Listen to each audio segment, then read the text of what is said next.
Hello दोस्तों, उम्मीद है आप लोग अच्छे ही होंगे। मून नाइट का एपिसोड 3 लॉन्च हो चुका है और इस एपिसोड में ज़्यादा हिडन डिटेल्स देखने के लिए हमको नहीं मिलती हैं। बट हाँ, आप लोगों को सीक्रेट्स देखने के लिए नहीं मिलती, फ्री कॉमिक्स तो मिलती ही हैं। इस एपिसोड में हम लोग ज़्यादा हिडन डिटेल्स की बात नहीं करेंगे, हाँ स्टोरी लाइन की ज़रूर बात करेंगे। तो फिर हम लोग ज़्यादा देरी करते हुए मूवीज़ की सीरीज़ स्टार्ट कर लेते हैं।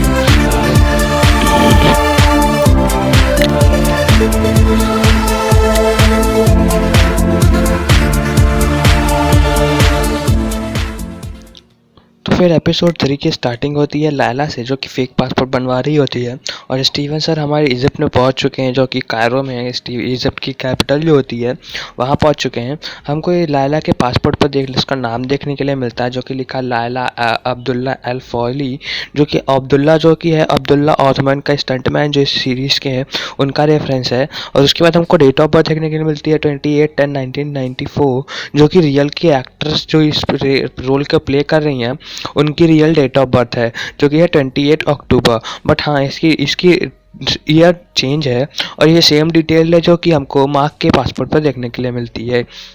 यहाँ पे हमको ये भी पता चलता है कि लैला जब टीनेजर थी वहाँ पे उसके फादर की डेथ हो गई थी। और इसी तरीके से हमको कॉमिक बुक में जाकर के हम देखें तो हमको ये भी पता चलता है कि कॉमिक बुक में उसके लैला के फादर की डेथ इजिप्ट में हुई थी। वहाँ पे हमको ये पता चलता है कि बुशमैन के नाम का एक कैरेक्टर था, जिसने एक टूरिस्ट गाइड था, जिसने बुशमैन के जिसके नाम पे लैला का कैरेक्टर बेस है उसके फादर की डेथ कर दी थी। तो ये बात हमको अच्छी लगी, ये पता लगी। और यहाँ पे उसके हमको ये भी पता चलता है जैक लॉकली के बारे में। इसके बारे में बाद में बात करूँगा। यहाँ पे जैसे इसके पासपोर्ट पता चलता है तो यहाँ एक लैला एक एंटिक डीलर रहती है। वहाँ पे हमको ये यहाँ पे आर्थर हैरो भी ये एग्जिस्ट करता है कि उसके फादर की डेथ हुई थी इजिप्ट में। और वह यहाँ पे मार्क से पूछती भी है तुमको पता है क्या मेरे फादर के बारे में। तो वो यहाँ पे कुछ नहीं मना कर देता है कि नहीं मुझे नहीं पता। तो यहाँ से बस हमको ये पता चलता है कि इसको पता है।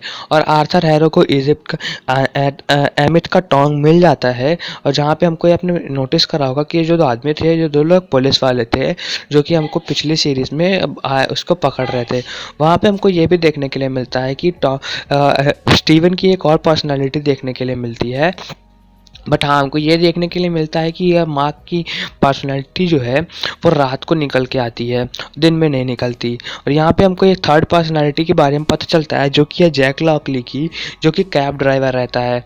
और यहाँ पे हमको ये भी पता चलता है कि जो कैब ड्राइवर था वो अगले कुछ टाइम में स्टीवन और मार्क के साथ एक डिटेक्टिव का काम करता था, जो कि पता चलता था कि वो डिटेक्टिव का काम कर रहा है, मतलब वो मून नाइट के लिए विलेंस के बारे में पता चलता है। और वो कैप पहनता था, इसमें हमको मार्क के बारे में पता चला कि वो बहुत सारी कैप पहन, इस एपिसोड में भी उसने कैप पहन के रखी थी।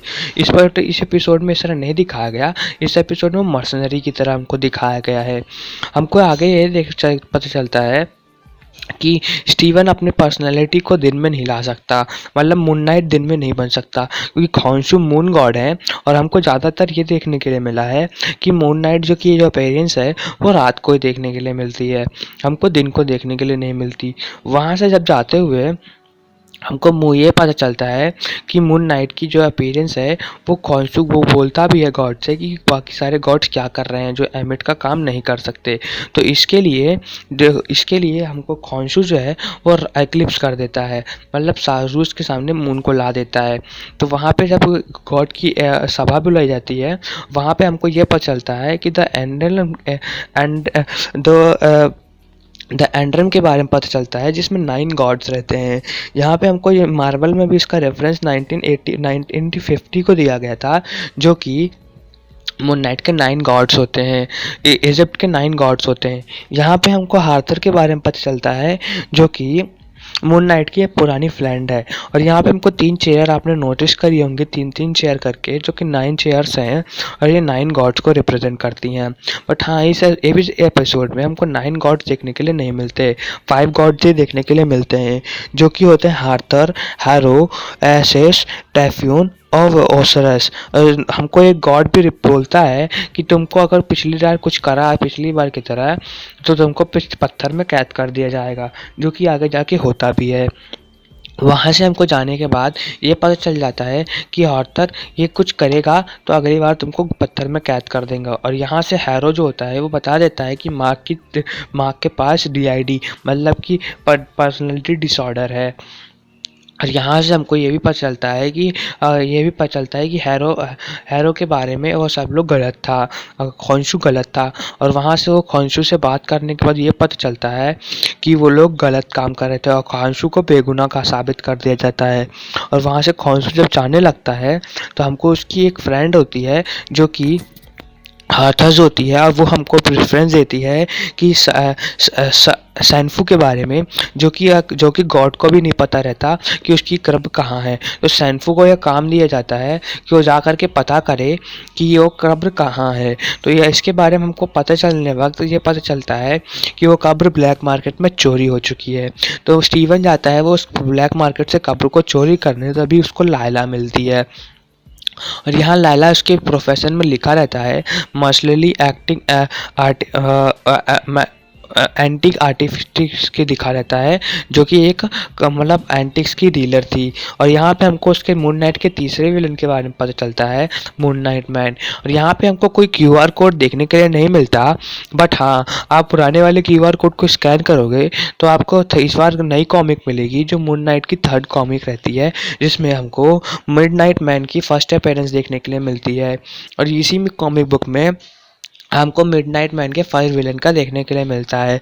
और इस एपिसोड में वो लोग मिडनाइट मैन मर जाता है, बट हमको बाद में पता चलता है कि वो मिडनाइट मैन मरा नहीं था और आता है।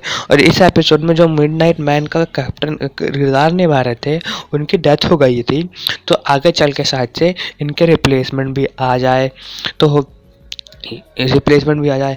तो फिर जो हमको एंटोनियो मर्डॉक होता है जो कि मिडनाइट मैन का रोल प्ले कर रहा है, उनके हमको पता चलता है कि वो भी ब्लैक मार्केट का डीलर है।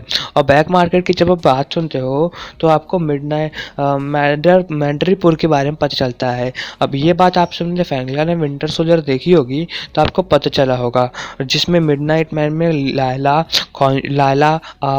एंटोनियो मर्डॉक और सेल्वी कार्टर के बारे में आपको पता चला होगा अगर आपने कैप्टन अमेरिका विंटर सोल्जर देखी है तो। वहाँ से हमको ये पता चलता है कि ये मिडनाइट में एक जब इसके जो कॉन्शु जो सल्फू की जो एक कब्र है वहाँ पे हमको आर्थर आकर के उस कब्र को डिस्ट्रॉय कर देता है।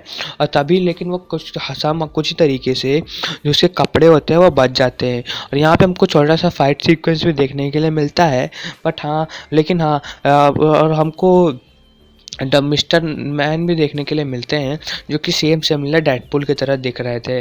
और यहाँ पे हमको ये भी देखने के लिए मिलता है, ज़्यादा ब्रूटल तो नहीं दिखाया है इस सीरीज़ को, बट मैं चाहता था थोड़ा और ब्रूटल दिखाए, बट हाँ समहाउ PG रेटिंग 13 के कारण इन्होंने नहीं दिखाया। और यहाँ पे हमको ये भी देखने के लिए मिलता है कि मिडनाइट मैन का यहाँ पे डेथ हो जाती है, बट वो डेथ नहीं होती। जैसे कॉमिक बुक्स में हमको जैसे देखने के लिए मिला था कि मिडनाइट मैन डेथ हो गई है बट उसको डेथ नहीं होती।